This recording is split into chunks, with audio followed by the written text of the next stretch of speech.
ओम सांख्य योग नामक अथ द्वितीयोऽध्यायः।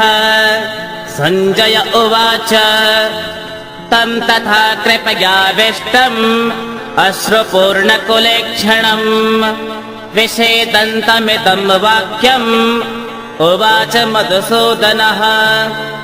द्वितीय अध्याय प्रथम श्लोक। संजय ने कहा, इस प्रकार करुणा से अभिभूत आंसुओं से भरे हुए व्याकुल नेत्रों वाले शोकग्रस्त अर्जुन को देखकर मधुसूदन श्री कृष्ण ने यह शब्द कहे। श्री भगवानुवाच कुतस्त्वाकस्मलमिदं विषमे समुपस्थितम् अनाद्यजुष्टमस्वर्ग्यम् अकीर्तिकरमर्जुन। भगवान श्री कृष्ण ने कहा, हे अर्जुन, इस विपरीत परिस्थिति पर तेरे मन में यह अज्ञात कैसे उत्पन्न हुआ? ना तो इसका जीवन के मूल्यों को जानने वाले मनुष्यों द्वारा आचरण किया गया है और ना ही इससे स्वर्ग की ओर ना ही यश की प्राप्ति होती है। क्लैप्यमास्मगम पार्थ नैतत्त्वय्युपपद्यते क्षुद्रं हृदय दौर्बल्यं त्यक्त्वोत्तिष्ठ परन्तप। इसलिए हे अर्जुन, तू नपुंसकता को प्राप्त मत हो, यह तुझे शोभा नहीं देता है। हे शत्रु के दमन करता, हृदय की तुच्छ दुर्बलता को त्याग कर युद्ध के लिए खड़ा हो। अर्जुन उवाच कथं भीष्ममहं संख्ये द्रोणं च मधुसूदन इषुवे प्रतियोत्स्यामि पूजार्हा परिसूदन। अर्जुन ने कहा, हे मधुसूदन, हे शत्रुहंता, मैं युद्ध भूमि में किस प्रकार भीष्म पितामह और द्रोणाचार्य जैसे पूजनीय व्यक्तियों पर बाण चलाऊंगा। गुरुन् हत्वा हि महानुभावा श्रेयो भोक्तुं भेक्षमपेह लोके हत्वार्थकामास्तु गुरुन्निहैव भुञ्जीय भोगान् रुधिरप्रदिग्धान्। ऐसे महापुरुषों को, जो कि मेरे गुरु हैं, इन्हें मारकर जीने की अपेक्षा मैं इस संसार में भिक्षा मांग कर खाना श्रेयकर समझता हूँ, क्योंकि गुरुजनों को मारकर भी तो इस संसार में खून से सने हुए सुख रूप भोग ही तो भोगने को मिलेंगे। न चेतद्विद्मा कतरन्नो गरेयो यद्वा जयेम यदि वा नो जयेयुः यानेव हत्वा न जीवश्याम स्थिता प्रमुखे धार्तराष्ट्राः। हम यह भी नहीं जानते कि हमारे लिए युद्ध करना श्रेष्ठ है या युद्ध ना करना, और यह भी नहीं जानते कि हम जीतेंगे या वे ही जीतेंगे। धृतराष्ट्र के पुत्रों का वध करके हम जीना भी नहीं चाहते, फिर भी वे हमारे सामने युद्ध भूमि में खड़े हैं। कार्पण्यदोषोपहतः स्वभावः पृच्छामि त्वां धर्म सम्मूढचेताः यच्छ्रेयः स्यान्निश्चितं ब्रूहि तन्मे शिष्यस्तेऽहं शाधि मां त्वां प्रपन्नम्। इसलिए कायरता रूप दोष से तिरस्कृत स्वभाव वाला और धर्म के विषय में मोहित अंतःकरण वाला मैं आपसे पूछता हूँ कि जो निश्चित कल्याण करने वाली हो वह मेरे लिए कहिए। मैं आपका शिष्य हूँ, आप मुझे शिक्षा दीजिए। न हि प्रपश्यामि ममापनुद्या यच्छोकमुच्छोषणमिन्द्रियाणाम् अवाप्य भूमा वसन्पत्नमृद्धम् राज्यं सुराणामपि चाधिपत्यम्। क्योंकि भूमि में निष्कंटक धन धान्य संपन्न राज्यों को और देवताओं के स्वामी पने को प्राप्त होकर भी मैं उस उपाय को नहीं देखता हूँ जो मेरी इंद्रियों को सुखाने वाले शोक को दूर कर सके। संजय उवाच एवमुक्त्वा ऋषिकेशं गुडाकेशा परन्तप न योत्स्य इति गोविन्दम् उक्त्वा तूष्णीं बभूवः। संजय बोले, हे शत्रुतापन धृतराष्ट्र, ऐसा कहकर निद्रा को जीतने वाले अर्जुन अंतर्यामी भगवान गोविंद से मैं युद्ध नहीं करूंगा ऐसा साफ साफ कहकर चुप हो गए। तमवाच ऋषिकेशः प्रहसन्निव भारत सेनयोरुभयोर्मध्ये विषेदन्तमिदं वचः। हे भरतवंशी धृतराष्ट्र, अंतर्यामी श्री कृष्ण महाराज दोनों सेनाओं के बीच में शोक करते हुए उस अर्जुन को हंसते हुए यह वचन बोले। श्री भगवानुवाच अशोच्यान्नन्वशोचस्त्वं प्रज्ञावादांश्च भाषसे गतासो न गतासोश्च नानुशोचन्ति पंडिताः। भगवान श्री कृष्ण बोले, हे अर्जुन, तू ना तो शोक करने योग्य मनुष्यों के लिए शोक करता है और पंडितों के से वचनों को कहता है, परंतु जिनके प्राण चले गए हैं उनके लिए और जिनके प्राण नहीं गए हैं उनके लिए भी पंडित जन शोक नहीं करते। न त्वेवाहं जातु नासं न त्वं नेमे जनाधिपाः न चैव न भविष्यामः सर्वे वयमतः परम्। ऐसा कभी नहीं हुआ कि मैं किसी भी समय नहीं था या तू नहीं था अथवा ये समस्त राजा नहीं थे, और ना ऐसा ही होगा कि भविष्य में हम सब नहीं रहेंगे।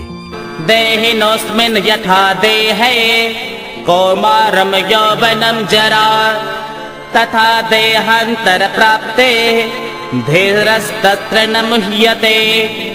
जैसे जीवात्मा की इस देह में बालकपन, जवानी और वृद्धावस्था होती है, वैसे ही अन्य शरीर की प्राप्ति होती है।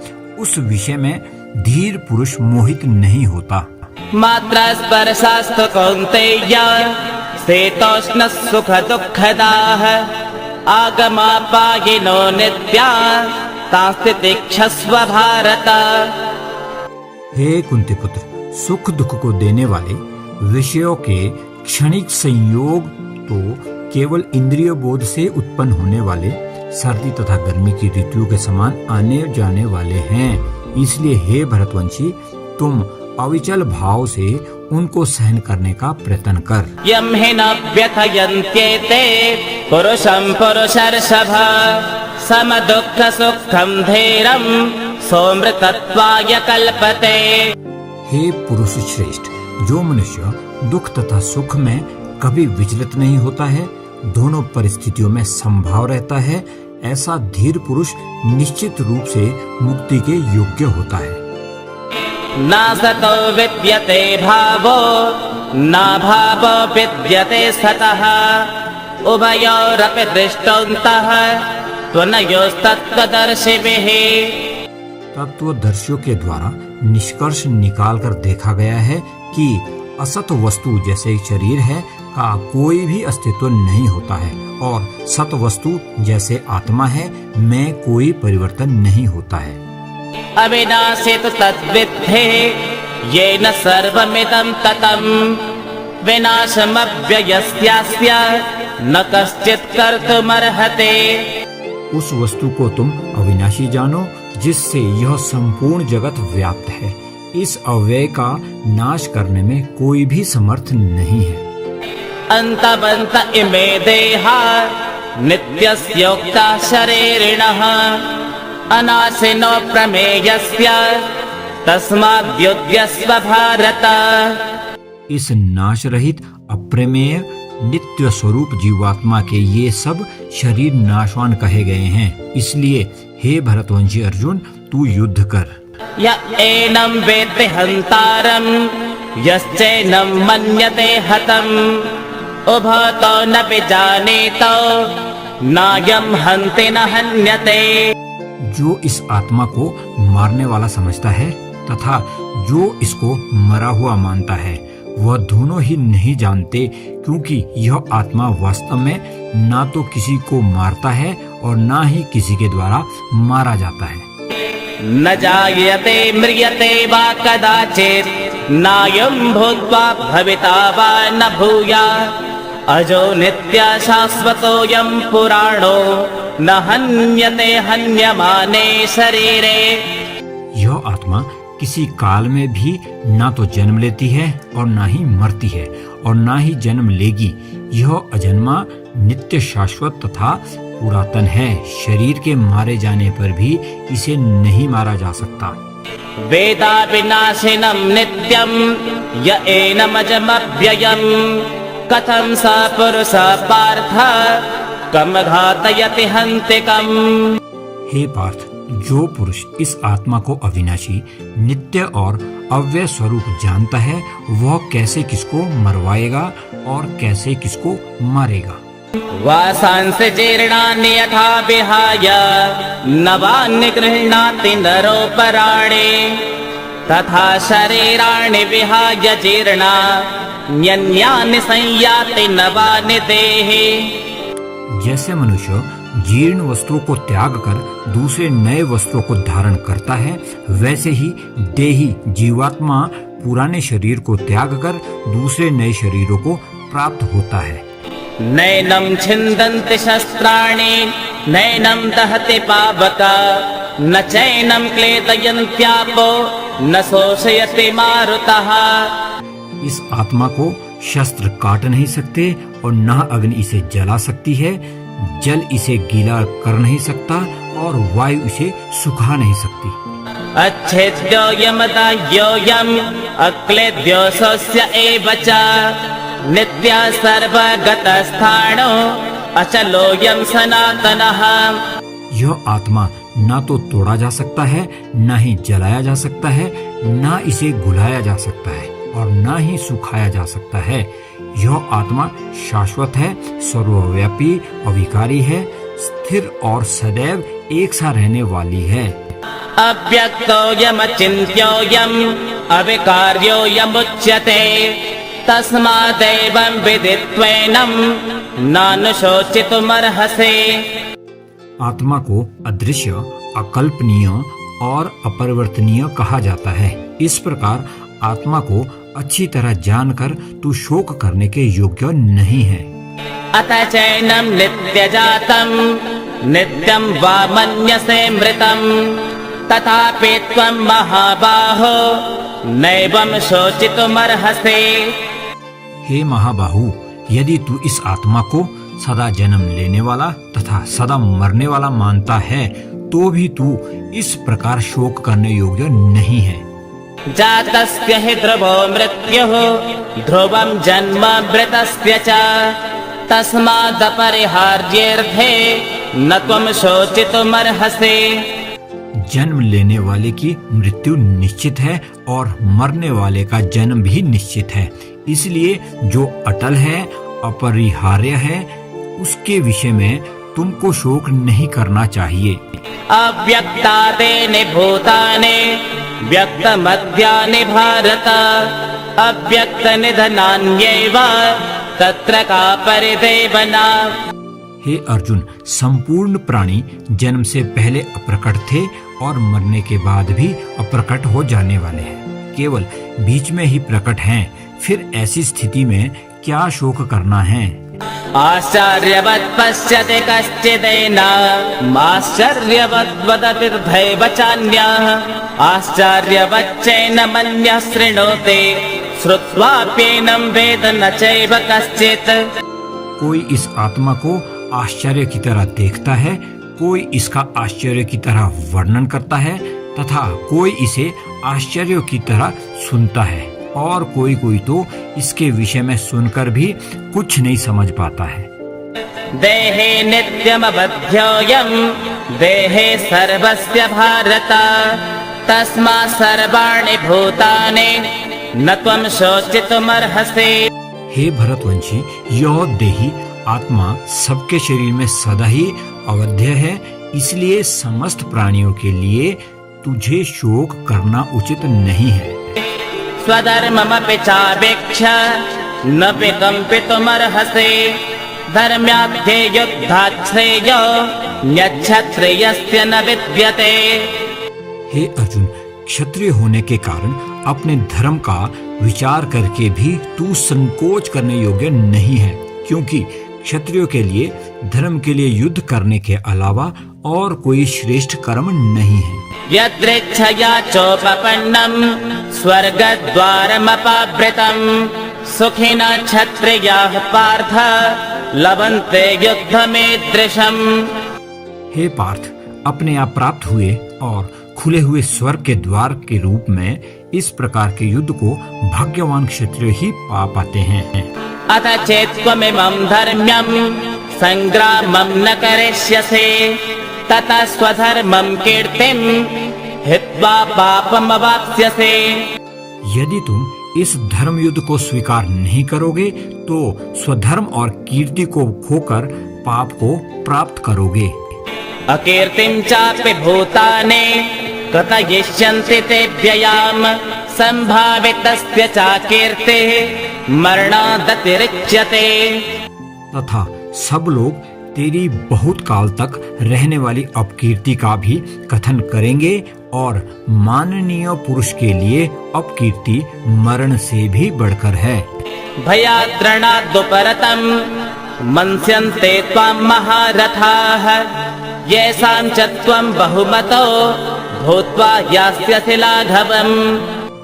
जिन जिन योद्धाओं की दृष्टि में तुम पहले सम्मानित हुए हैं वे महारथी लोग तुझे डर के कारण युद्ध भूमि से हटा हुआ समझकर तुझे तुच्छ मानेंगे।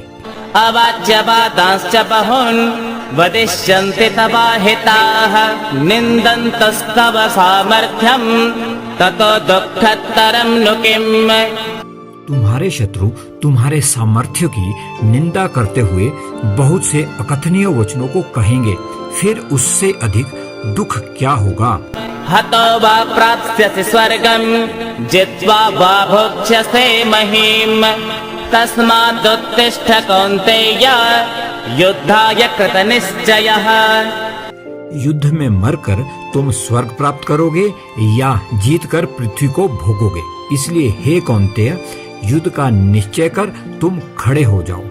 सुख दुःखे समे कृत्वा लाभालाभौ जया जयौ ततो युद्धाय युज्यस्व नैवं पापमवाप्स्यसे। सुख दुख लाभ हानि और जय पराजय को सम्मान करके युद्ध के लिए तैयार हो जाओ, इस प्रकार तुमको पाप नहीं होगा। एषा ते विहता सांख्ये बुद्धिर्योगे त्विमां शृणु बुद्ध्या युक्तो जया पार्थ कर्म बंधं प्रहास्यसे। हे पृथुपुत्र, यह बुद्धि तेरे लिए ज्ञान योग के विषय में कही गई है और अब तू इसको निष्काम कर्म योग के विषय में सुन, जिससे तुम इस बुद्धि से कर्म करोगे तो तुम कर्मों के बंधन से अपने आप को मुक्त कर सकोगे। नेहाभिक्रम नाशौस्ते प्रत्यवायो न विद्यते स्वल्पमप्यस्य धर्मस्य त्रायते महतो भयात्। इस प्रकार कर्म करने से न तो कोई हानि होती है और न ही फलस्वरूप दोष लगता है, अपितु इस निष्काम कर्म योग की थोड़ी सी भी प्रगति जन्म मृत्यु के महान भय से रक्षा करती है। व्यवसायात्मिका बुद्धिः एकैः कुरु नन्दन बहुशाखा ह्यनन्ताश्च बुद्धो व्यवसायिनाम्। हे अर्जुन, इस कर्म योग में निश्चयात्मिका बुद्धि एक ही होती है, किंतु अस्थिर विचार वाले विवेकहीन सकाय मनुष्य की बुद्धियां निश्चित ही बहुत भेदों वाली और अनंत होती है। यामिमां पुष्पितां वाचं प्रवदन्त्य विपश्चितः वेदवादरताः पार्थ नान्यदस्तेति वादिनः। हे पार्थ, अविवेकी पुरुष वेदवाद में रमते हुए जो यो पुष्पिता दिखावटी भाषा की वाणी बोलते हैं, इससे बढ़कर और कुछ नहीं है। कामात्मान स्वर्गपरा जन्म कर्म फल प्रदाम क्रिया विशेष बहुलाम भोगेश्वर जगतिम प्रते। कामनाओं से युक्त स्वर्ग को ही श्रेष्ठ मानने वाले लोग भोग एवं ऐश्वर्य को प्राप्त कराने वाली अनेक क्रियाओं को बताते हैं, जो वास्तव में जन्म रूप कर्म फल को देने वाली होती है।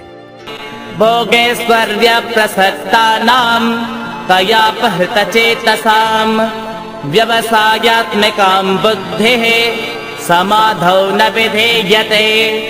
उससे जिनका चित्त हर लिया गया है, ऐसे भोग और ऐश्वर्य में आसक्ति रखने वाले पुरुषों के अंतकरण में निश्चयात्मक बुद्धि नहीं होती, अर्थात वे ध्यान का अभ्यास करने योग्य नहीं होते। त्रैगुण्य विषया वेदा निस्त्रैगुण्यो भवार्जुन निर्द्वन्द्वो नित्य सत्वस्थो निर्योगक्षेम आत्मवान।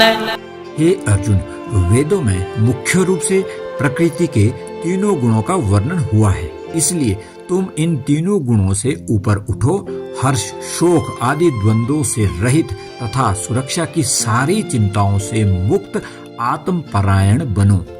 यावानर्थ उदपाने सर्वथा संप्लुतोदके तावान् सर्वेषु वेदेषु ब्राह्मणस्याप्यजानतः। सब ओर से परिपूर्ण जलाशय के प्राप्त हो जाने पर छोटे जलाशय में मनुष्य का जितना प्रयोजन रहता है, ब्रह्म को तत्व से जानने वाले ब्राह्मण का समस्त वेदों में उतना ही प्रयोजन रह जाता है। कर्मण्येवाधिकारस्ते मा फलेषु कदाचन मा कर्मफल हेतुर्भू मा ते संगोस्त्वकर्मणि। तेरा कर्म करने में ही अधिकार है, उसके फलों में कभी नहीं, इसलिए तू कर्मों के फल का हेतु मत हो तथा तेरी कर्म ना करने में भी आसक्ति न हो। योगस्थ कुरु कर्माणि संगम त्यक्त्वा धनंजय सिद्ध्य सिद्ध्यौ समो भूत्वा समत्वम योग उच्यते।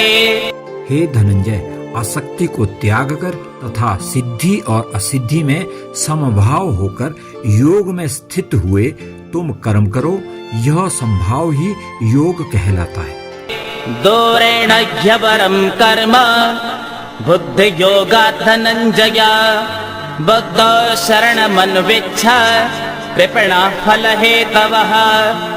इस बुद्धि योग की तुलना में सकाम कर्म अत्यंत निकृष्ट है, इसलिए हे धनंजय, तुम बुद्धि की शरण लो, फल की इच्छा करने वाले कृपण दीन है। बुद्धि युक्तो जहातेह उभे सुकृत दुष्कृते तस्माद् योगाय युज्यस्व योगः कर्मसु कौशलम्।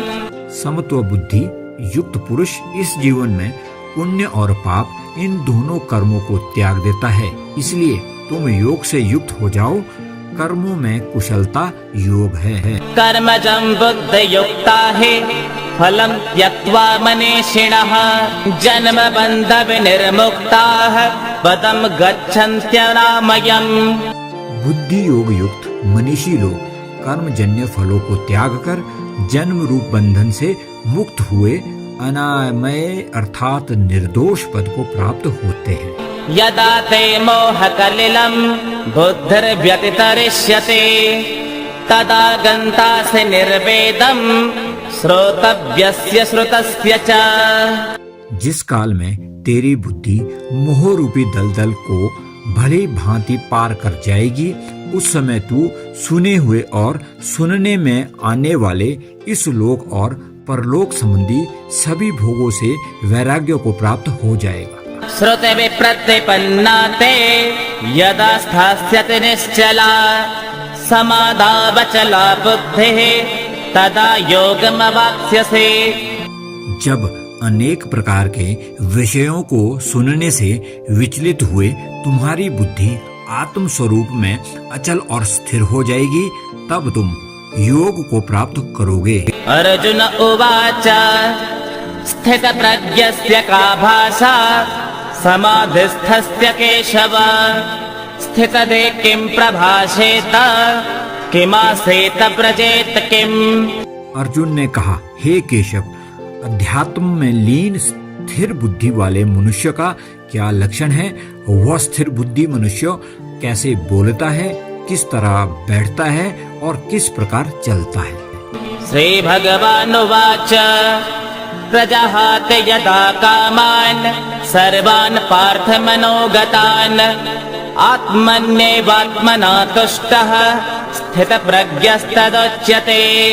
श्री भगवान बोले, हे अर्जुन, जिस काल में यह पुरुष मन में स्थित संपूर्ण कामनाओं को भली भांति त्याग देता है और आत्मा से आत्मा में ही संतुष्ट रहता है, उस काल में वह स्थिर प्रज्ञ कहा जाता है। दुःखे स्वनुद्विग्नमनाः सुखेषु विगतस्पृहः वेतरागभयक्रोधः स्थितधीर्मुनिरुच्यते। दुखों की प्राप्ति होने पर जिसका मन विचलित नहीं होता है, सुखों की प्राप्ति की इच्छा नहीं रखता है, जो आसक्ति, भय तथा क्रोध से मुक्त है, ऐसी स्थिर मन वाला मुनि कहा जाता है। यः सर्वत्रानभिस्नेहः तत्तत् प्राप्य शुभाशुभम् नाभिनन्दति न द्वेष्टे तस्य प्रज्ञा प्रतिष्ठिता। जो सर्वत्र अति स्नेह से रहित हुआ उन शुभ तथा अशुभ वस्तुओं को प्राप्त करके प्रसन्न नहीं होता है और न द्वेष करता है, उसकी प्रज्ञा प्रतिष्ठित अर्थात स्थिर है। यदा संहरते चायं कूर्मोऽङ्गानेव सर्वशः इन्द्रियाणीन्द्रियार्थेभ्यः तस्य प्रज्ञा प्रतिष्ठिता। कछुआ अपने अंगों को जैसे समेट लेता है, वैसे ही यह पुरुष जब सब ओर से अपनी इंद्रियों को इंद्रियों के विषयों से परावृत कर लेता है, तब उसकी बुद्धि स्थिर होती है।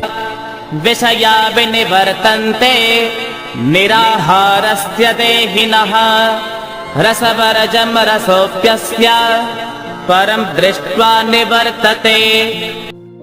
इंद्रियों द्वारा विषयों को ग्रहण न करने वाले मनुष्यों के विषय तो मिट जाते हैं, परंतु उनमें रहने वाली आसक्ति बनी रहती है। ऐसे स्थिर बुद्धि वाले मनुष्यों की आसक्ति भी परमात्मा का साक्षात्कार करके मिट जाती है। यततो ह्यपि कौन्तेय पुरुषस्य विपश्चितः इन्द्रियाणि प्रमाथेन हरन्ति प्रसवं मनः। हे अर्जुन, इंद्रियां इतनी प्रबल तथा वेगवान है कि जो मनुष्य इंद्रियों को वश में करने का प्रयत्न करता है, उस विवेकी मनुष्यों के मन को भी बलपूर्वक हर लेती है। तानि सर्वाणि संयम्य युक्त आसेत मत्परः वशे हि यस्येन्द्रियाणि तस्य प्रज्ञा प्रतिष्ठिता। जो मनुष्य इंद्रियों को पूर्णतया वश में रखते हुए अपनी चेतना को मुझ में स्थिर कर देता है, वही मनुष्य स्थिर बुद्धि वाला कहलाता है। ध्यायतो विषयान् पुंसः संगस्तेषोपजायते संगात् संजायते कामः कामात् क्रोधो विजायते। विषयों का चिंतन करने वाले पुरुष की उन विषयों में आसक्ति हो जाती है, आसक्ति से उन विषयों की कामना उत्पन्न होती है और कामना में विघ्न पड़ने से क्रोध उत्पन्न होता है। क्रोधात् भवति सम्मोहः सम्मोहात् स्मृति विभ्रमः स्मृतिर्भ्रंशात् बुद्धिनाशो बुद्धिनाशात् प्रणश्यते। क्रोध से उत्पन्न होता है मोह और मोह से होती है स्मृति भ्रमित। स्मृति के भ्रमित होने पर बुद्धि का नाश होता है और बुद्धि के नाश होने से वह मनुष्य नष्ट हो जाता है। राग द्वेष वियुक्तैस्तु विषयानिन्द्रियश्चरन् आत्मवश्यर्विधेयात्मा प्रसादमधिगच्छते। किंतु सभी रोग द्वेष से मुक्त रहने वाला मनुष्य अपनी इंद्रियों के संयम द्वारा मन को वश में करके भगवान की पूर्ण कृपा प्राप्त कर सकता है। प्रसादे सर्व दुःखानां हानिरस्योपजायते प्रसन्न चेतसो ह्याशो बुद्धिः पर्यवतिष्ठते। इस प्रकार भगवान की कृपा प्राप्त होने से संपूर्ण दुखों का अंत हो जाता है। तब उस प्रसन्न चित्त मन वाले मनुष्य की बुद्धि शीघ्र ही एक परमात्मा में पूर्ण रूप से स्थिर हो जाती है। नास्ति बुद्धिरयुक्तस्य न चायुक्तस्य भावना न चाभावयतः शान्तिः अशान्तस्य कुतः सुखम्। जिस मनुष्य की इंद्रियां वश में नहीं होती है, उस मनुष्य की ना तो बुद्धि स्थिर होती है, न मन स्थिर होता है और ना ही शांति प्राप्त होती है। उस शांति रहित मनुष्य को सुख किस प्रकार संभव है? इन्द्रियाणां हि चरतां यन मनो न विधीयते तदस्य हरते प्रज्ञां वायुर्नावमिवाम्भसे। जिस प्रकार पानी पर तैरने वाली नाव को वायु हर लेती है, उसी प्रकार विचरण करती हुई इंद्रियों में से किसी एक इंद्रिय पर मन निरंतर लगा रहता है, वह एक इंद्रिय ही उस मनुष्य की बुद्धि को हर लेती है। तस्माद् यस्य महाबाहो निग्रहेतानि सर्वशः इन्द्रियाणीन्द्रियार्थेभ्यः तस्य प्रज्ञा प्रतिष्ठिता। हे महाबाहु, जिसकी इंद्रियां अपने अपने विषयों से सभी प्रकार से विरक्त होकर उसके वश में रहती है, उसी मनुष्य की बुद्धि भी स्थिर रहती है। या निशा सर्वभूतानां तस्यां जागर्ति संयमे यस्यां जागृति भूतानि सा निशा पश्यतो मुनेः। जो सभी प्राणियों के लिए रात्रि के समान है, वह बुद्धि योग में स्थित मनुष्य के लिए जागने का समय होता है, और जो समस्त प्राणियों के लिए जागने का समय होता है, वह स्थिर प्रज्ञ मुनि के लिए रात्रि के समान होता है।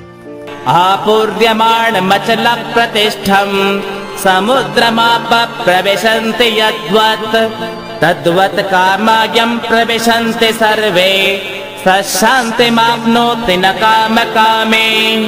जैसे सब ओर से परिपूर्ण अचल प्रतिष्ठा वाले समुद्र में अनेक नदियों का जल उससे विचलित किए बिना समा जाता है, वैसे ही जिस मनुष्य के प्रति कामनाओं के विष उससे विकार उत्पन्न किए बिना समा जाते हैं, वह पुरुष शांति प्राप्त करता है, न कि भोगों की कामना करने वाला पुरुष।